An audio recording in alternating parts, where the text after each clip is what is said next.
नमस्कार, न्यूज 21 देख रहे हैं आप और मैं हूं आपके साथ अखिल। अब खबरें अन्य राज्यों से। शिवसेना के उपनेता राहुल सेवाले ने आज बताया कि 23 जनवरी को हिंदू हृदय सम्राट बाला साहेब ठाकरे की जयंती के अवसर पर बांद्रा कुर्ला कॉम्प्लेक्स में एक भव्य सम्मान समारोह का आयोजन किया जाएगा। सेवाले बाला साहेब भवन में आयोजित संवाददाता सम्मेलन में बोल रहे थे। उन्होंने कहा कि जून 2022 में शिवसेना प्रमुख एकनाथ शिंदे ने बाला साहेब के विचारों को आगे बढ़ाने का संकल्प लिया था, जिसे लोकसभा और विधानसभा चुनाव में पूरा किया गया। इस आयोजन में एकनाथ शिंदे और सभी निर्वाचित विधायकों और सांसदों का नागरिक अभिनंदन किया जाएगा। महाराष्ट्र से धर्मेंद्र सिंह की रिपोर्ट। एकनाथ शिंदे साहब जब भी थे वो और शिवसेना के मुख्य नेता, उनके नेतृत्व को स्वीकार किया और उनके नेतृत्व को उन्होंने मतदान किया। तो ये विजय हमारे लिए बहुत ही महत्वपूर्ण विजय और ऐतिहासिक विजय, इसलिए इस विजय का सम्मान होना चाहिए। इसलिए 23 जनवरी माननीय शिवसेना प्रमुख बाला साहब ठाकरे जी के जन्मदिन के अवसर पर ये जो ऐतिहासिक विजय माननीय एकनाथ शिंदे साहब के नेतृत्व में हमें मिला, वो विजय हम, क्योंकि जिनके आशीर्वाद की वजह से शिवसेना इतनी बड़ी हुई है, हमको भी इतने राजकीय पद मिले, ये महाराष्ट्र सरकार के बहुत सारे सभी को पद मिले, मंत्री बने, आमदार बने, खासदार बने, वो केवल शिवसेना प्रमुख बाला ठाकरे जी के आशीर्वाद से हमें मिले।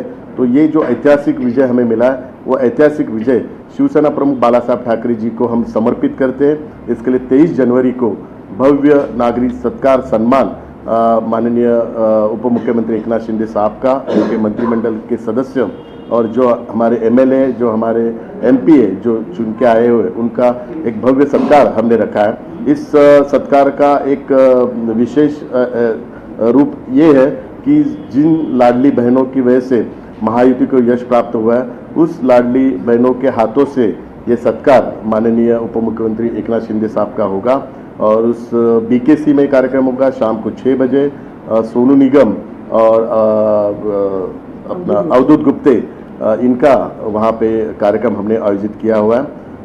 पूरा 23 जनवरी से ये कार्यक्रम के अवसर पर ये भी संकल्प हम लोग करने वाले हैं कि मुंबई महानगर पालिका का आने वाला चुनाव है, उस चुनाव में महायुति की सरकार लाने के लिए एक संकल्प किया जाएगा और महायुति का महापौर वहाँ पे चुन के लाने के लिए संकल्प किया जाएगा। और मुझे पूरा विश्वास है मुंबई की जनता जैसे लोकसभा और विधानसभा में महायुति के पीछे खड़ी थी, महायुति को जैसे आशीर्वाद दिया था, वैसा ही आशीर्वाद महानगर पालिका के चुनाव में देंगे।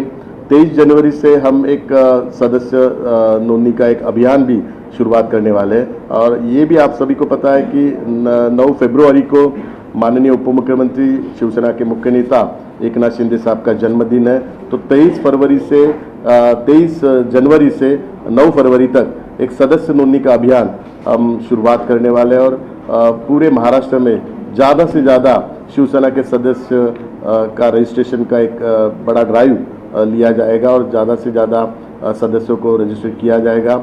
ये एक बड़ा संकल्प उस दिन हम लोग करने वाले हैं। मुंबई महानगर पालिका के चुनाव के तहत ये भी एक निर्णय लिया गया कि मुंबई शहर के जितने शिवसेना के जो पदाधिकारी हैं, उनको अभी स्थगिति दी गई है। नए पदाधिकारी चुनने के लिए 24 फरवरी से 30 फरवरी तक 24 जनवरी से 30 जनवरी तक एक इंटरव्यू का ड्राइव पूरा मुंबई शहर में लिया जाएगा। शाखा वाइज शिवसेना के नेता सभी पदाधिकारियों का इंटरव्यू लेंगे, उनके साथ डिस्कस करेंगे महानगर पालिका के चुनाव के बारे में। और फिर फरवरी के पहले या दूसरे हफ्ते में नई पदाधिकारियों की नियुक्ति करके मुंबई महानगर पालिका की पूरी तैयारी शिवसेना के माध्यम से की जाएगी।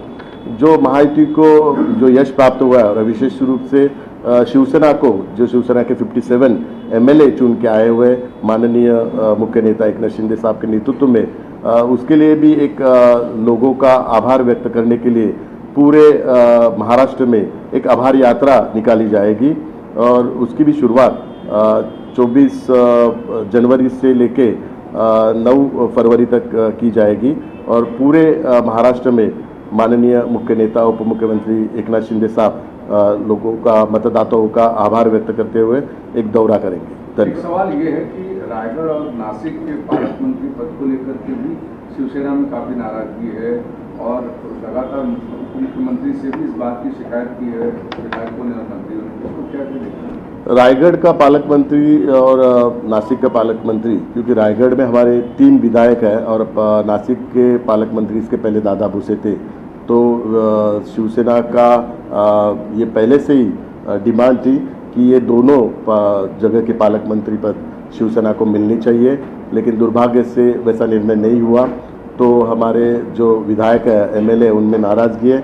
उन्होंने वो नाराज़गी शिवसेना मुख्य नेता एकनाथ शिंदे साहब के सामने रखी है। लेकिन मुझे पूरा विश्वास है, जब भी एकनाथ शिंदे साहब जब भी मुख्यमंत्री थे, तभी ऐसे कोई घटना होती थी तो सभी पक्ष के प्रमुखों से वो बात करते थे और उसमें एक पॉजिटिव सॉल्यूशन निकालते थे और उसकी वजह से नाराज़गी दूर हो जाती थी। तो वही परंपरा माननीय मुख्यमंत्री देवेंद्र फडणवीस साहब रखेंगे और वो सभी पार्टी के मुख्य नेताओं से बात करके नाराज़गी दूर करेंगे और मुझे पूरा विश्वास है आने वाले दिनों में ये सभी जो प्रॉब्लम है वो सॉल्व हो जाएगी। सर, दूसरी तरफ देखते हैं तो संजय राउत और विजय वडेट्टीवार का एक बयान सामने आया है। जिस तरह से शिवसेना टूट गई थी, वैसी ही भारतीय जनता पार्टी अभी शिंदे ग्रुप तोड़ने वाला है। ऐसा बयान संजय राउत और विजय वडेट्टीवार ने।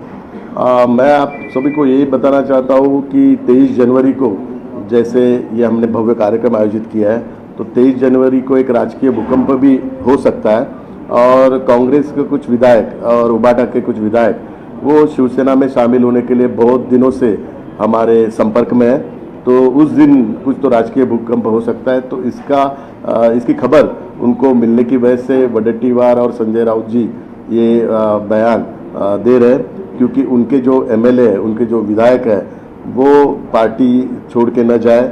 उनके जो एमपी है, खासदार, वो पार्टी छोड़ के नहीं जाना चाहिए। इसके लिए ये ऐसे बयान वो बार बार दे रहे हैं। तो वो जो बार बार उदय का जिक्र कर रहे हैं, तो वो उदय का जिक्र करने से अच्छा है उनका खुद के अस्तित्व का उन्होंने विचार करना चाहिए। उदय पहले ही हुआ है। उदय 2022 जून को जो शिवसेना मुख्य नेता एकनाथ शिंदे साहब जी ने जो निर्णय लिया, तभी उदय हुआ था। और सूर्य का उदय आपको पता है, सूर्य एक ही होता है, सूर्य 10 नहीं होते। तो एक ही सूर्य है, एकनाथ शिंदे साहब है। तो उदय हुआ है पहले से। तो उदय की वो चिंता न करे, खुद के पार्टी के अस्तित्व की चिंता करनी चाहिए, खुद के पार्टी के अस्तित्व की चिंता करनी चाहिए। तो उनका अंतिम काल, अस्तित्व का काल अभी आया हुआ है, तो उसकी चिंता करनी चाहिए। कितने एमएलए संपर्क में हैं? वैसे इसके पहले उबाटा के हमारे 15 एमएलए विधायक संपर्क में है और कांग्रेस के 10 विधायक हमारे संपर्क में है, लेकिन इसके बारे में अभी तक निर्णय नहीं लिया। तो 23 जनवरी को कुछ भी हो सकता है। यूबीपी के नेता जा रहे हैं कुंभ स्नान करने, किस तरीके से देखती है? बहुत ही अच्छी बात है। जैसे संजय राउत जी ने आज बताया कुंभ का, जो महाकुंभ का महत्व, तो महाकुंभ का महत्व बहुत ही प्राचीन महत्व है और 144 साल के बाद महाकुंभ प्रयागराज में हो रहा है और ये बहुत ही पवित्र है। और महाकुंभ का जैसा महत्व बाकी चीज़ों में से, लेकिन उसका जो पवित्र स्नान है उसका महत्व है। तो वो जो महाकुंभ को जा रहे हैं, तो उन्होंने जो कांग्रेस के साथ जाने का जो पाप किया है, जो हिंदुत्व छोड़ने का जो पाप किया है, शिवसेना प्रमुख बाला साहब ठाकरे जी को विचारों को छोड़ने का जो पाप किया है, वो पाप धुलाने के लिए अगर वो महाकुंभ में जाएंगे तो अच्छा रहेगा। तो महाराष्ट्र के लोग उनका स्वागत करेंगे।